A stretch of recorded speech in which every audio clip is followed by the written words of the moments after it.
Organisasi Anda ngalamin ini nggak? Udah investasi beli learning management system, beli konten-konten online learning, kok nggak ada yang pakai? Kalau itu yang Anda alami, mari kita bahas di video berikut ini.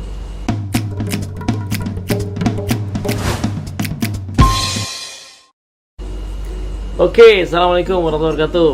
Ya, teman-teman semua, apa kabar? Moga-moga selalu sehat, bahagia, sejahtera ya. Nah, pertanyaan di awal sesi tadi ini menarik ya, karena kayaknya udah nggak mungkin lagi sih kita mau menghindari ya bahwa pembelajaran itu makin lama makin perlu platform digital gitu. Udah nggak mungkin lagi. Jadi kalau seandainya kita punya organisasi, apalagi yang jumlah karyawan cukup banyak, lalu kita mau menghindar-hindar terus dari digitalisasi proses belajar, juga kayaknya nggak mungkin, ya kan? Lalu banyaklah organisasi yang memang kemudian memutuskan, oke, yuk kita investasi yuk. Nah, kita buat platformnya, kita adain konten-konten di dalamnya. Nah, tapi menariknya, kok nggak gampang juga ya minta orang buat melakukan proses pembelajaran lewat platform itu ya. Bahkan saya ada satu kejadian menarik ya. Jadi satu kali ada sebuah organisasi yang organisasi ini punya platform yang cukup bagus sebenarnya, karena memang dari grup globalnya sudah menyediakan.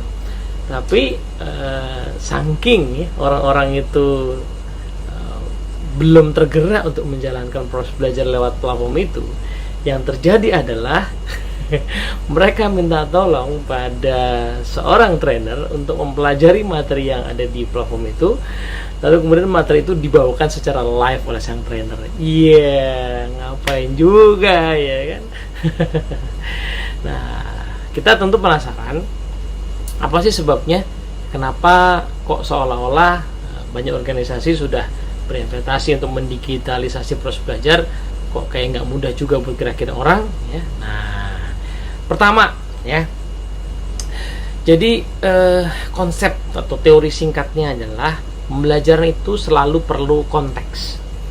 Nah, konteks itu maksudnya apa? Why-nya lah, kenapa saya mesti belajar. Nah, itu yang seringkali tidak semua organisasi, ini nggak cuma belajar online ya, even belajar offline. Betapa banyak orang ikut training, trainingnya dia hadir tuh di hotel atau di organisasi dia hadir, tapi nggak betul-betul sungguh-sungguh untuk mengikuti pelajaran itu. Nah, kenapa? Karena nggak ada konteksnya. Nah, konteksnya tuh apa? Konteks dari pembelajaran harusnya adalah apa sih tujuan, kenapa saya mesti ikut. Nah, tujuan itu ada dua macam kemungkinannya. Yang pertama adalah apa masalah yang harus selesai setelah saya mempraktekkan apa yang saya pelajari di program ini. Itu seringkali nggak clear ya kan? Atau yang kedua, apa tujuan, kalau nggak ada masalah ya, apa tujuan yang harus tercapai, yang salah satu toolsnya adalah materi yang ada di program ini. Nah, dua poin ini seringkali nggak terjawab. Tidak hanya di online, tapi di offline pun sekalipun, itu seringkali nggak terjawab. Yang disebut sebagai training need analysis itu sendiri kan sebenarnya untuk memetakan tadi ya, konteks tadi, itu seringkali tidak terlalu tajam sehingga orang tidak merasa punya kebutuhan untuk belajar. Orang merasa bahwa ini ya program wajib saja dari kantor ya, tapi tidak betul-betul orang dapetin ya, kenapa saya harus ikuti ini. Nah, sebenarnya konteks itu dalam banyak organisasi sudah ada ruang dokumennya, namanya ya beda-beda sih, tapi seringnya misalnya Individual Development Plan (IDP) gitu. Sudah ada ruangnya di situ. Cuman seringkali itu pun tidak diisi dengan sungguh-sungguh, langsung diisi dengan misalnya judul trainingnya. Padahal IDP harusnya diisi dengan apa sih sebenarnya kemampuan yang perlu dikembangkan. Dan itu datangnya dari mana? Dari analisis sebelumnya. Nah, para pimpinan bersama tim member mendiskusikan apa sih pencapaian tahun lalu yang bisa diimprove, misalnya gitu ya. Dan itu bisa diimprove salah satunya lewat mempelajari keilmuan tertentu misalnya. Nah, itulah yang jadi individual development plan. Ini yang akan membuat orang kemudian punya konteks. Oh, ini perlunya materi ini. Oh, ini pentingnya materi ini. Nah, Jadi secara apa namanya, sistem banyak organisasi udah ada, cuman menjalankan itu secara sungguh-sungguh sampai betul-betul ya orang datang itu dengan sebuah kejelasan. Kalau training offline itu kalau orang didaftarkan itu, orang ikut itu, sign in gitu ya, itu dengan sebuah kejelasan, saya tuh belajar untuk apa dan apa yang diharapkan nantinya. Nah, ini penyebab pertama. Jadi kalau mau diatasi ya lakukan need analysis dengan benar, susun individual development plan dengan baik sehingga orang paham betul apa yang di-expect dari program ini yang harus dia jalani gitu. Nah, kenapa saya optimis bahwa online learning kalau tadi dilakukan dengan baik itu bisa jalan? Karena kenyataannya teman-teman semua, kalau coba dilihat betapa banyak orang zaman sekarang bisa belajar ilmu baru cuman dari YouTube. YouTube itu kagak pakai pendaftaran. Gak ada tutor atau mentor yang mendampingi. Tapi orang mau belajar masak, mau belajar main gitar, yang mau belajar main ukulele tuh ada tuh kursusnya. Itu luar biasa sekarang, sangat mendetail dan orang banyak menjalankan. Kenapa? Karena punya kepentingan yang memang dia ciptakan sendiri. Nah, begitu online learning di kantor, seringkali kepentingan itu belum terpetakan dengan baik, belum disadari dengan sangat mendetail sehingga orang belum muncul motivasi. Jadi yang pertama itu ya, ruang atau konteksnya. Nah, yang kedua, belajar itu kan macam-macam ya. Kalau kita pakai konteksnya atau teori konsepnya taksonomi Bloom ya, dimulai dari pengetahuan, pemahaman, aplikasi lah. Nah, kayaknya sih nggak mungkin sebenarnya. Bisa aja sih, bisa orang belajar tuh hanya untuk pengen tahu aja bisa, ya kan? Ke webinar pengen tahu bisa, ya kan? Nah, tapi kalau konteksnya udah perusahaan investasi, harusnya belajar itu minimal sampai pada level perilaku, bener kan? Ya kan, nggak ada organisasi cuman investasi platform konten ngundang trainer itu offline ya, itu hanya untuk ngasih tahu sesuatu gitu ya. Kenapa? Ya karena di masa sekarang sebenarnya pengetahuan bisa didapat dari manapun. Orang browsing aja dapat. Teori apalah, leadership, selling skill, negotiation, coaching, ada semua di internet. Nah, tapi kenapa kita ngundang trainer? Pasti karena ada harapan pembelajaran itu akan sampai pada skills. Masalahnya adalah skills hanya datang dari latihan. Dan di poin inilah seringkali mulai muncul problem. Latihan itu harus dijadwalkan. Belajar coachingnya 2 hari teorinya, latihannya harus dijadwalin. Kalau enggak ada latihannya, kemungkinan ilmu itu menguap. Kenapa? Karena kita punya pekerjaan rutin sehari-hari. Ada 1-2 orang yang sangat serius belajar sambil kerja dia luangin waktu. Tapi kebanyakan orang dari organisasi maksud saya itu harus dijadwalin untuk habis training itu ada follow up berupa latihannya itu. Apapun materi yang pelajari, mau belajar design thinking ya harus ada latihan prakteknya, mau belajar problem solving harus ada latihan, belajar coaching ada latihan, belajar leadership ada latihannya.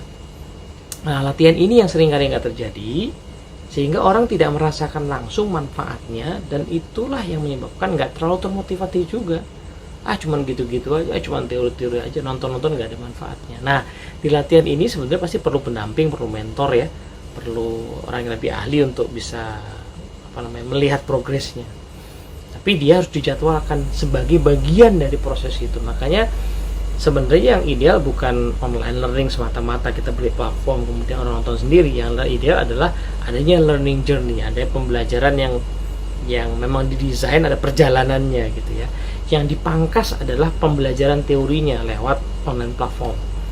Tapi bagaimana ilmu itu dipraktekkan itu pasti harus ketemu sama ahlinya. Itu zaman sekarang pakai Zoom segala macam atau online platform gitu ya, video call gitu, atau ketemu langsung gitu nextnya kalau sudah memungkinkan. Nah, penyebab nggak praktek itu juga ada lagi sebenarnya.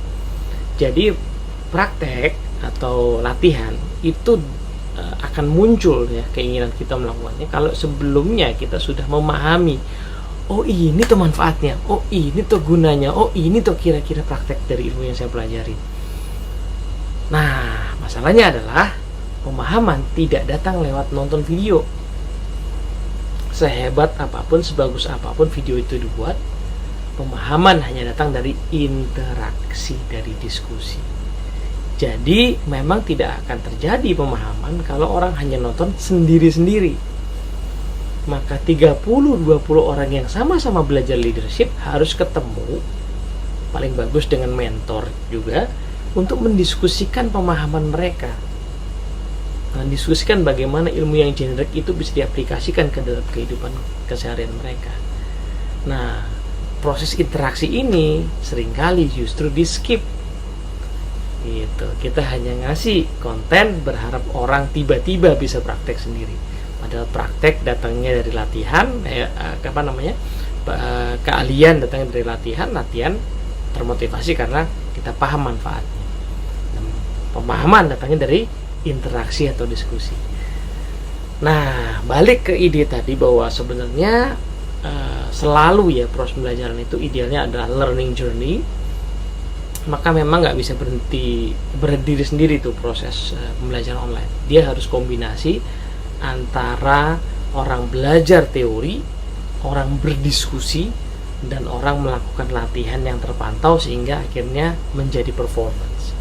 Gitu, harus ada jembatannya tuh. Nah, sekarang kebanyakan memang kenyataannya belum ada jembatannya. Selain belum ada konteksnya, yang kedua nggak ada jembatannya. Jadi sebenarnya kalau organisasi teman-teman sudah berinvestasi di online platform, jangan diberhentiin, jangan dibuang. Tapi didesain dengan lebih baik. Yang pertama, analisa kebutuhannya, memastikan orang paham betul kenapa dia mesti belajar. Yang kedua, didesain pembelajarannya, proses perjalanannya. Di titik mana orang perlu belajar sendiri dan di titik mana dia perlu berinteraksi, kemudian berlatih secara terpantau dan akhirnya jadi kinerja. Nah, itu poin yang kedua. Yang ketiga, dua hal tadi nggak akan terjadi kalau atasan langsung dari karyawan yang ikut belajar ini tidak mengambil peran. Kenapa? Karena atasan langsung punya semacam kesaktian. Jadi gitu teman-teman. Anggaplah ya kita ikut trainingnya sama lah. Nah, satu kali kita ikut training cuma bilang begini, oke, kamu ikut training ya Ted, tanggal sekian, dah gitu doang. Yang kedua, Ted, kamu ikut training ya, oke, yuk kita ngobrol sebentar yuk, nanti kira-kira kamu bisa belajar apa dari situ, saya mau pastiin kamu dapat. Dipanggil dulu tuh. Setelah selesai training, dipanggil lagi, gimana, udah belajar apa aja, yuk kita ketemu lagi yuk, setengah jam aja deh, saya pengen tahu kamu belajar apa dan gimana aplikasinya. Habis ngobrol begitu, oke, kira-kira action plan kamu apa? Nah, ditanya 3 kali begitu, satu sebelum training, ya, apa yang sudah kamu pahami, belajar brosur segala macamnya. Habis training apa yang kamu pelajari? Habis itu apa action planmu? Nggak mungkin ada anggota tim yang main-main belajarnya. Kenapa? Karena ditanya sama bosnya, ya kan? Persis kayak ada seorang sahabat saya yang dia cerita ya, selama seumur hidup kayaknya dia tuh nggak pernah ngerasain yang namanya ngantuk pada saat khutbah Jumat. Kok bisa? Karena kebiasaan dari kecil ya. Dia itu punya orang tua, bapaknya itu selalu bertanya apa tadi isi khutbah Jumatnya. Gitu ya. Hanya dengan membiasakan hal itu saja ternyata bisa membuat perilakunya berbeda jauh. Nah, seandainya para pimpinan melakukan 3 hal tadi, maka kemungkinan proses belajar itu akan dijalani dengan sungguh-sungguh. Nah, yang sering saya temukan di organisasi, tidak hanya yang online learning, yang offline learning sekalipun, kenapa kok anggota timnya nggak sungguh-sungguh belajar, atau sungguh-sungguhnya hanya pada saat kelas, habis itu tidak sungguh-sungguh implementasi, ya karena nggak pernah ada diskusi tadi. Waktu sebelum training nggak pernah dipanggil, nggak pernah diajak ngobrol, setelah training nggak pernah diajak ngobrol, apalagi bikin action plan, apalagi sampai ditawarkan support. Oke, kamu belajar coaching ya. Nah, coba bikin action plan. Kapan mau mulai coaching anak buahmu satu-satu. Nanti kita review. Ya, kita berdua aja kita review gimana hasil coaching kamu sama tim membermu yang 5 itu. Kalau seandainya ada kayak gitu, saya sangat yakin proses belajar itu akan dijalani dengan sungguh-sungguh. Nah, plus belum lagi kalau kita ingat tadi ya, individual development plan itu yang paling tanggung jawab bikin siapa? Ya pimpinan langsung dong, ya kan? Nah, tapi kan para pimpinan ini sibuk. Nah, mari kita lihat. Sebenarnya 3 pertanyaan tadi ya, sebelum training, setelah training, lalu habis itu action plan, pemantauan, itu nggak perlu waktu banyak. Ya, nggak perlu waktu banyak, tapi perlu disiplin. Setiap kali kirim orang, ngajak ngobrol 15 minutes, 15 menit cukup. 15 menit itu cukup untuk menjelaskan, saya assign kamu ikut training ini, tujuannya ini. Nah, tolong nanti pelajarin poin-poin ini. Itu nggak nyampe 15 menit kayaknya deh. Selesai training juga sama. Bahkan kalau perlu siapin dulu. Besok Senin sore kita ngobrol deh hasil training kamu ya. Tolong kamu siapin semacam summary dan action plan presentasi ke saya 10 menit lah. Gitu aja, itu udah akan membuat orang sungguh-sungguh belajar gitu. Nah, online learning juga sama ya, apalagi keuntungan learning sebenarnya, apalagi yang sudah ada videonya online platform gitu ya, itu sebenarnya kita bisa ulang-ulang. Jadi kalau nggak ngerti pun bahkan kita bisa ajak tim member kita untuk mendiskusikan konten yang ada di situ sebenarnya.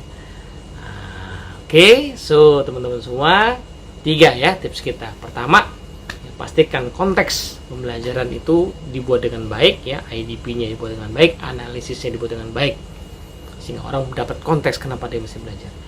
Yang kedua, buat sebuah learning journey, jangan hanya memberikan assignment berupa teori saja dari sebuah materi ya. Learning journey-nya dibuat ya, kapan dia akan diskusi, kapan dia akan praktek, ada nggak mentor yang di-assign untuk membantu proses prakteknya.